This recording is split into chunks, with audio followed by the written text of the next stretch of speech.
tatlong unang salita ni Jesus sa cross, mula sa mga tatlong naunang ating tagapagsalita.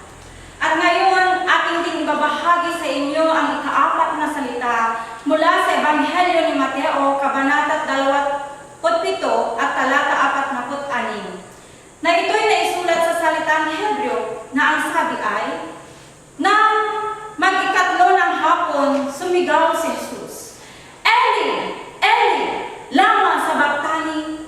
Ibig sabihin, Diyos ko, bakit mo ako pinabayaan? Itong ika-4 na salita ni Jesus nung siya'y naipako sa cross ay ating ding mababasa sa Ebanghelyo ni Marcos at sa Lumang Tipan mula sa awit. May mga katanungan ako, mga kapatid. Sa salitang ito ni Jesus nung siya'y naipako sa cross, masasabi ba natin na ang kilala nating Diyos na siyang lumikha ng lahat at siyang ating magulang, ating sinasamba at pinupuri ay mapagpabayang Diyos? Nasaan kaya ang Diyos sa panahong si Jesus ay naging pinagpis sa cross? Kagustuhan niya ba na maipako si Jesus? Ano nga ba ang kanyang dahilan kung bakit niya ito'y pinabayaang makaranas ng matinding hirap, maipako at mamatay? Pinabayaan niya ba talaga? At si Jesus, wala ba siyang kapangyarihang labanan ang mga makapangyarihang Romano sa panahong iyon? At ang mga taong nagpapako sa kanya, di ba't sabi naman sa banal na kasulatan na si Jesus ay tunay na Diyos at siya ring Diyos na kumakampi sa mga naapi? Mga kapatid, sa panahon na si Jesus ay nandito sa lupa, siya'y namuhay na gaya nating tao. Siya'y naging ordinaryong mamamayan na nakaranas ng pagkapagod, pagkagutom at pagkauhaw. Naranasan din niyang nakutya mula sa mga tao sa paligid niya, mula sa mga Saduseo at sa mga Fariseo, dahil sa pagtuturo niya ng mga dapat gawin sa kapwa at sa Diyos. Pinagbabato at muntik din nilang tinulak sa bangin. At sa panahong namatay ang kanyang matalik na kaibigan na si Lazaro, naranasan din niyang nalungkot at umiyak. Subalit, sa panahong din iyon, siya'y namuhay dito sa lupa na walang bahid na kasalanan sa mata ng Diyos. At sa kapangyarihang meron siya, itinuring siyang isang dakilang manggagamot sapagkat kanyang pinagaling ang mga may sakit. Hindi lang sa pisikal, kundi pati rin sa emosyonal. Itinuturing din siya isang dakilang guro sa pamamagitan ng pagtuturo niya sa mga salita ng Diyos na makapangyarihang at nagbibigay aliw at buhay espiritual sa mga tao at kung paano mamuhay ayon sa kagustuhan ng Diyos. Mga kapatid, sa panahong si Jesus ay naipako sa cross, maraming pagtitiis ang kanyang ibinuhos para sa kanyang sarili, sapagkat sobrang hapdi at kirot ang kanyang nararamdaman mula sa kanyang mga sugat sa paa, kamay, at sa buong katawan. At ramdam din niya ang kawalan ng pag-asa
kanilang mga karapatan.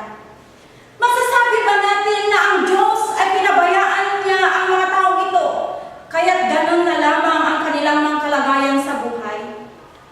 Mga kapatid, ang Diyos na ating magulang ay hindi gaya ng ating inaakala na siya'y mapagpabayang Diyos. Bagkus, siya ang Diyos na mapagmahal at maawain sa lahat ng kanyang mga anak na naapi at walang kalaban-laban. Darating man ang mga panahong tayo'y malungkot, umiyak at nag-iisa. Pero sa kabila ng lahat, ang Diyos ay handang dumamay sa ating mga kalungkutan at handang samahan tayo sa ating pag-iisa. At bigyan niya tayo ng pag-asa na usbong ang galak sa ating buhay. Sa pagkamatay ng ating mga mahal sa buhay, ang Diyos ay di gaya ng ating inaakala na nawala siya nung tayo nagluluksa, sapagkat siya ang Diyos na nakakaalam sa ating mga nadarama. At handa niya tayong damayan. Nang naghirap si Jesus sa krus, ang Diyos ay di gaya ng ating inaakala na pinabayaan niya si Jesus, sapagkat naitakda sa kasulatan na si Jesus ay maghirap, magdusa, maipako sa krus at mamatay upang sa ganun ay mabigyan tayo ng buhay na walang hanggan. Siya ang umako sa ating mga kasalanan, imbes na tayo sana ang maipako sa krus dahil tayo ang nagkasala. Siya ang nagdusa para sa lahat.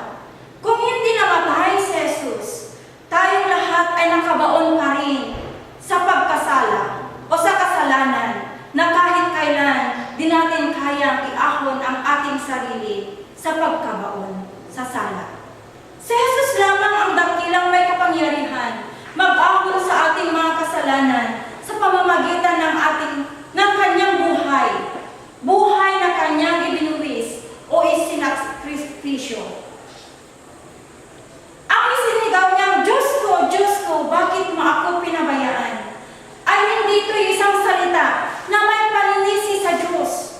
Kung ano man ang kanyang mapapait na karansan nung siya'y narito pa sa lupa, kundi ito isang katagang nagpapaalala sa ating lahat, lalo na sa mga tao na api, na may Diyos na maawain at pwede nating paghingan ng tulong sa panahon ng ating paghihirap. Ito rin ay isang salitang nagbibigay ng pag-asa sa sinumang nagtatanong sa Diyos kung bakit mayroon silang paghihirap, kagutuman, kalungkutan, at paghihinagpis, at karamdaman sa katawan, at pangungulila sa pagpanaw ng kanilang mga mahal sa buhay. Kaya't mga kapatid, makakaranas man din tayo ng paghihirap sa ngayon at sa hinaharap, pero atin pong isipin na may Diyos na siyang nagbibigay sa atin ng pag-asa, kalakasan, at handang dumamay sa lahat ng ating paghihinagpis. Siya ay kasagutan sa ating mga paghihirap, sapagkat siya ay nabuhay muli na magbigay ng ating inspirasyon at kagalakan ng buhay. Kaya hingin po natin, mga kapatid, ang kanyang tulong sa bawat isa sa atin, sapagkat muli siya ang Diyos na nagmamahal at maawain kahapon, ngayon at sa hinaharap.